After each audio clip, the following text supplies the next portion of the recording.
The Golden Fleece is an inn and pub located in York, England. The seemingly narrow building has many stories to tell. Perhaps a normal passerby won't see the difference between the Golden Fleece and any other pub in York, but the locals know it's haunted. Haunted by at least 15 ghostly residents.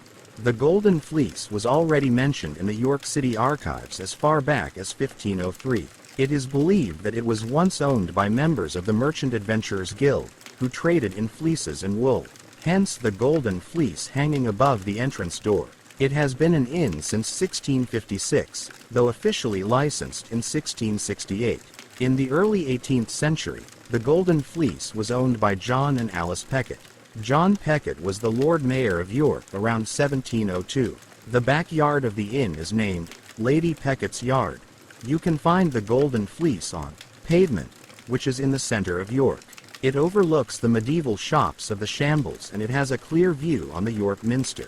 It is situated next to the medieval timber-framed Herbert House, Grade 1 listed. The Golden Fleece seems like a narrow building, but once inside you'll be surprised how deep it is. The inn was restored and rebuilt in the 19th century, and in 1983, it was designated as a Grade 2 listed building by English Heritage. The pub is on the ground floor and there are 4 guest rooms above. But staying over is not for the faint-hearted. York is a very haunted city, and the Golden Fleece is no exception.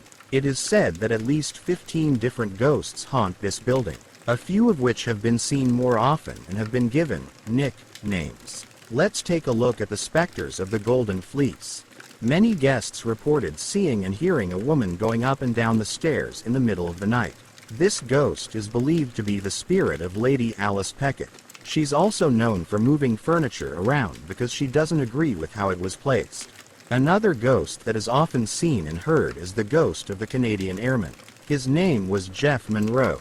He fell to his death from one of the upper windows of the hotel during World War II. The airman sometimes appears to guests on the 3rd floor in the middle of the night wearing his full military uniform. He doesn't speak. He just stands there in the dark gazing down at them. 2 rather unpleasant ghosts of the Golden Fleece are a ghost named One-Eyed Jack and a man who is often seen in his company referred to as the Grumpy Man. One-Eyed Jack wears a 16th or 17th century red frock coat and he carries an old-fashioned pistol. He is often seen in the bottom bar of the pub. The Grumpy Man seems to like it there, too. This ghost sits at the bar just like a living person, and he angrily glares at people. If he's approached, he is said to mutter some curse words before vanishing. He leaves behind a feeling of dread. A very kind and harmless ghost is the ghost of a very young Victorian boy.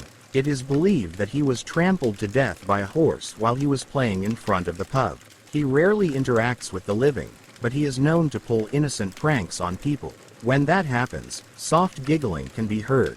The Victorian boy is often seen in the bar. Many centuries ago, Roman soldiers once walked the grounds of York, also where the Golden Fleece is located today.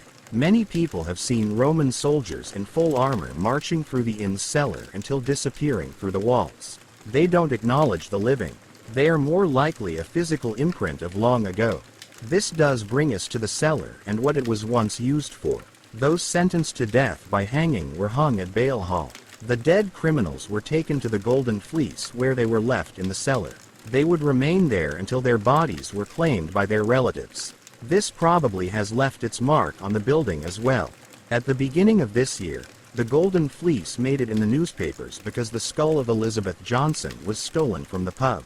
Elizabeth Johnson had been sentenced to death by hanging on August 23, 1800. She was found guilty for intending to fraud the Bank of England with a forged £1 banknote. Luckily, the person who took the skull returned it a few weeks later.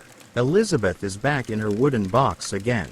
Another, fake, skeleton named Saul also took up residence in the Golden Fleece.